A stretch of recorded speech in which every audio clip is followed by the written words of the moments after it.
Hi friends, ഞാൻ സ്വപ്ന. ഞാനിന്നിവിടെ ഉണ്ടാക്കുന്നത് ഈന്തപ്പഴവും ചെറുനാരങ്ങയും കൂടിയിട്ടുള്ള നല്ല ടേസ്റ്റുള്ള ഒരു അച്ചാറാണ്. അതിനു മുമ്പ് എൻ്റെ ചാനൽ ആദ്യമായിട്ട് കാണുന്നവരാണെങ്കിൽ വലതുവശത്ത് കാണുന്ന സബ്സ്ക്രൈബ് ബട്ടൺ ഒന്ന് ക്ലിക്ക് ചെയ്യണേ. അതുപോലെ തന്നെ മുകളിൽ കാണുന്ന ബെല്ലൈക്കണും കൂടി അമർത്തണം.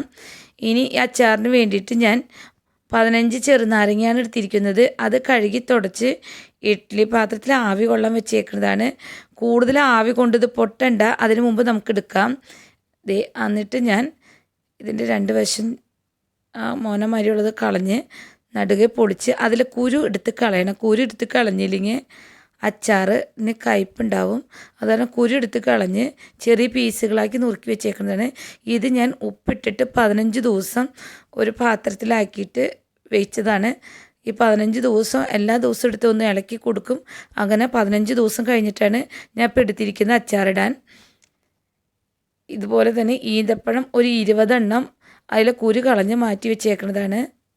മുളക് പൊടി 2 ടീസ്പൂൺ എരിവുള്ള മുളക് പൊടി, സാധാ മുളക് പൊടിയും 1 ടീസ്പൂൺ കാശ്മീരി ചില്ലിയും കൂടി കൂട്ടിയതാണ്. ഒരു ചെറിയ ടീസ്പൂൺ മഞ്ഞൾപ്പൊടി എടുത്തിട്ടുണ്ട്. അതുപോലെ തന്നെ ഒരു ചെറിയ ടീസ്പൂൺ ഉലുവപ്പൊടി പൊടിച്ച് വെച്ചേക്കുന്നതാണ് ഞാൻ.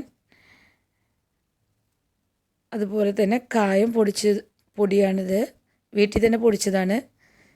ഇനി ഇഞ്ചി ചെറുതായി അരിഞ്ഞത്, പച്ചമുളക് ചെറുതായി അരിഞ്ഞത്, വെളുത്തുള്ളി ചെറുതായിട്ട് അരിഞ്ഞത്, കറിവേപ്പില. ഇനി നമുക്ക് ആ ചെറുനാരങ്ങ എടുക്കാം. കണ്ട ചെറുനാരങ്ങ നന്നായിട്ട് വാടിയിട്ടുണ്ട്. ഇനി നമുക്കൊരു ഫ്രൈങ് പാൻ വെക്കണം. ഫ്രൈങ് പാൻ വെച്ചിട്ട് അതിൽ എണ്ണ ഒഴിക്കണം. അതേ ഫ്രൈങ് പാൻ വെച്ച് ഞാൻ എണ്ണ ഒഴിച്ചിട്ടുണ്ട്. ഫ്രൈങ് പാനോ അല്ലെങ്കിൽ ചീനച്ചട്ടി എന്ത് വേണമെങ്കിലും വെക്കാട്ടാം. എണ്ണ ചൂടായപ്പോൾ ഞാൻ കടുക് ഇട്ട് കൊടുത്തു. കടുകെല്ലാം നന്നായിട്ട് പൊട്ടണം. ഇതേ കടുകെല്ലാം നന്നായിട്ട് പൊട്ടിയിട്ടുണ്ട്. ഇനി നമുക്ക് 3-4 വറ്റൽമുളക് നുറുക്കിയിട്ട് കൊടുക്കാം. അതൊന്ന് മൂത്ത് വരുമ്പോൾ കറിവേപ്പില ഇട്ട് കൊടുക്കാം. അത് കഴിഞ്ഞ് നമ്മൾ ഇഞ്ചിയാണ് ഇട്ടേക്കണേ.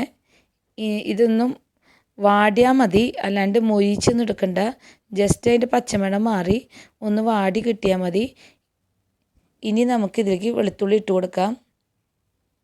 വെളുത്തുള്ളി ഞാൻ നൈസായിട്ടല്ല അരിഞ്ഞേക്കണേ. ഒരുവിധം കനത്തിൽ തന്നെയാണ് വെളുത്തുള്ളി ഇഞ്ചിയും അരിഞ്ഞിരിക്കുന്നത്. നൈസായിട്ട് അരിഞ്ഞാൽ കരിഞ്ഞു പോകും പെട്ടെന്ന്, അതിന് വേണ്ടിയിട്ട് അങ്ങനെ ചെയ്തിട്ടില്ല. ഇനി പച്ചമുളക് ഇട്ട് കൊടുത്തു. പച്ചമുളക് ഇട്ട് കഴിഞ്ഞാൽ നമുക്ക് മുളക് പൊടി ഇടാം. ഈ മുളക് പൊടി ഇടുമ്പോൾ പ്രത്യേകം പറയണേ, പരിചയമില്ലാത്ത കുട്ടികളാണ് ആദ്യമായിട്ടൊക്കെ ഉണ്ടാക്കണവരാണെങ്കിൽ ഇങ്ങനെ ചെയ്യേണ്ട കേട്ടാ. നേരിട്ട് പച്ചമുളക് ഇട്ട് കഴിഞ്ഞാൽ ചിലപ്പോൾ മുളക് പൊടി കരിഞ്ഞു പോവും.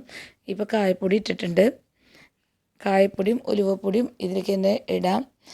അതിനു മുമ്പ് ഞാൻ പറയാം, ഈ ആദ്യമായിട്ട് ചെയ്യുന്ന കുട്ടികളാണെങ്കിൽ ഈ മുളക് പൊടിയും മഞ്ഞൾപ്പൊടിയും കായപ്പൊടിയും ഉലുവപ്പൊടിയും കുറച്ച് വെള്ളമൊഴിച്ച് മിക്സ് ചെയ്തിട്ട് മാത്രം ഈ ഇതിലേക്ക് ഇട്ടാൽ മതി.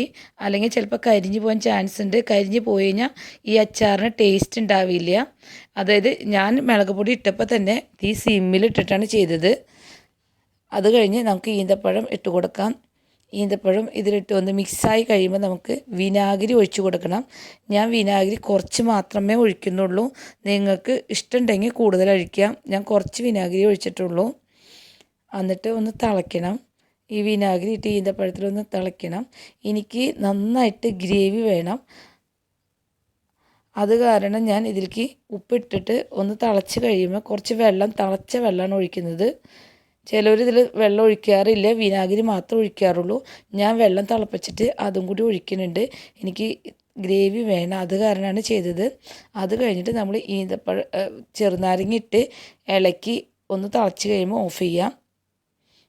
അങ്ങനെ നമ്മുടെ നല്ല സ്വാദിഷ്ടമായ ഈന്തപ്പഴം ചെറുനാരങ്ങ അച്ചാറാണ്. നല്ല ടേസ്റ്റാണ്. എല്ലാവരും ഉണ്ടാക്കി നോക്കണം.